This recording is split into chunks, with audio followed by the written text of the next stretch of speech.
Welcome back. I'm Austin Westfall. Let's talk politics, specifically the race for the vice presidency on the GOP side. Former President Trump said his vice president pick was, quote, probably in the room with him while meeting with House and Senate Republicans on Capitol Hill on Thursday, adding intrigue to the long-anticipated decision. Trump has said that he said earlier this week that he will reveal his pick at the RNC convention in Milwaukee next month. I want to chat about this a little more with political analyst Brian Sobel. As always, Brian, great to see you.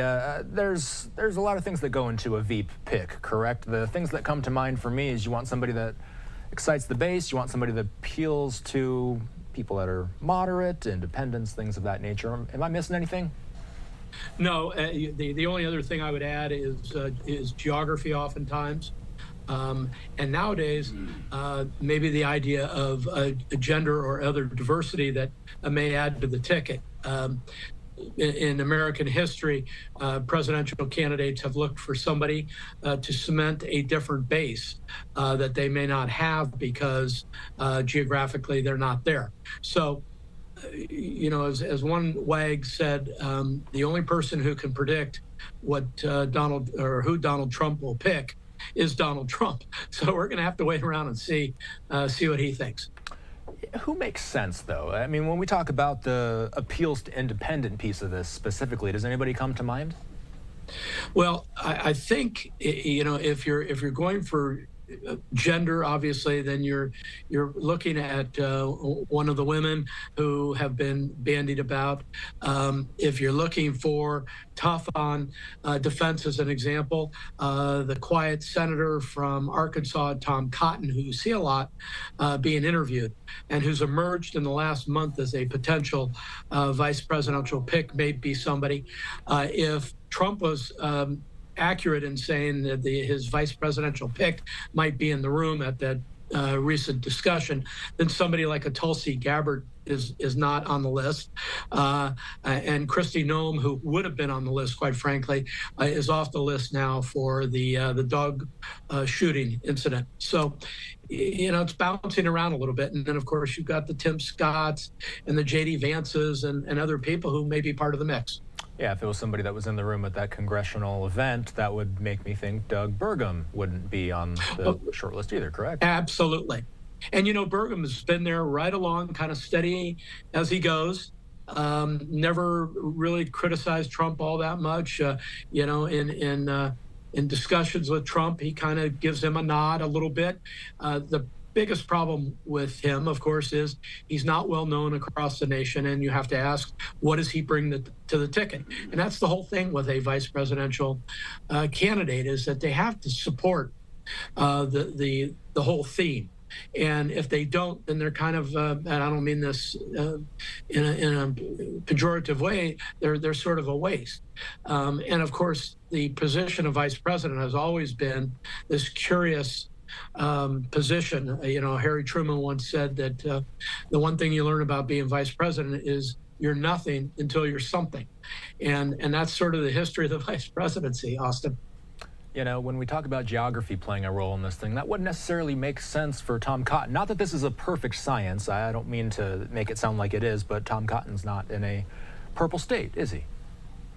Right. But if you looked at, as an example, this little-known governor who comes out of Arkansas and beats George Herbert Walker Bush, named Bill Clinton, you know, sometimes being from a small state and not being well known can work to your benefit.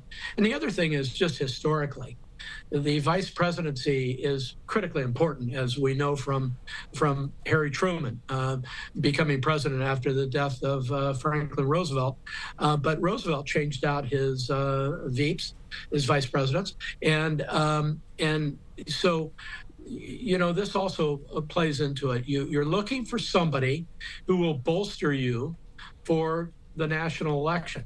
And they may not be on the ticket, although traditionally they are, at the next election. So the person that Trump picks has to have a different appeal, in my view, a different appeal to the electorate than Donald.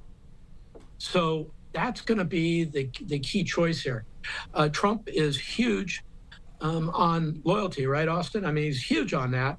So it's got to be somebody, I would think, who, while they may have spoken out against Trump on positions and things like that, at their core, they sort of see things to some degree as Donald Trump does on the key issues of the border, the economy, and all these other issues that Donald Trump talks about every day. Whoever Trump picks is likely going to have to debate Kamala Harris, aren't they? Although I don't believe the Trump camp has formally accepted a VP debate invitation yet. It would be with CBS News and one of either July or August. They haven't nailed down the date yet, I don't believe. That'll be another consideration, won't it, Brian? I think whoever he picks, and among the list of those that we've talked about, and some others, including Marco Rubio and others that have kind of shown up on these lists, they're all excellent debaters, and I think they will all do well against Kamala Harris. I think Kamala Harris, in a debating setting, has some weaknesses that I think would be attempted, it would be exploited, or there would be an attempt to exploit it by the vice presidential pick for Donald Trump. But you don't count her out either. She has had some good debates over her career, not necessarily as vice president, but certainly in some of her other political positions. You know, aside from the convention itself, is there anything else you're looking ahead to as far as this VP pick concerns? Well, the convention's coming up July 15 through 18, and somewhere in that window, Donald Trump is going to make the pick. I don't know that he announces it before the convention, because you get so much of a bang and a bump by doing it at the convention, but maybe he announces it of 2, 3, 4 weeks in advance, so that that vice presidential candidate has some time to build some momentum going into the convention. To use the word convention or unconventionally, that's Donald Trump. I mean, he's hard to predict on which way he's going to go on things. All right, Brian, always good to check in with you. Thanks for coming on. Have a good rest of your Friday. Absolutely, Austin. Have a great weekend. All right, talk to you soon.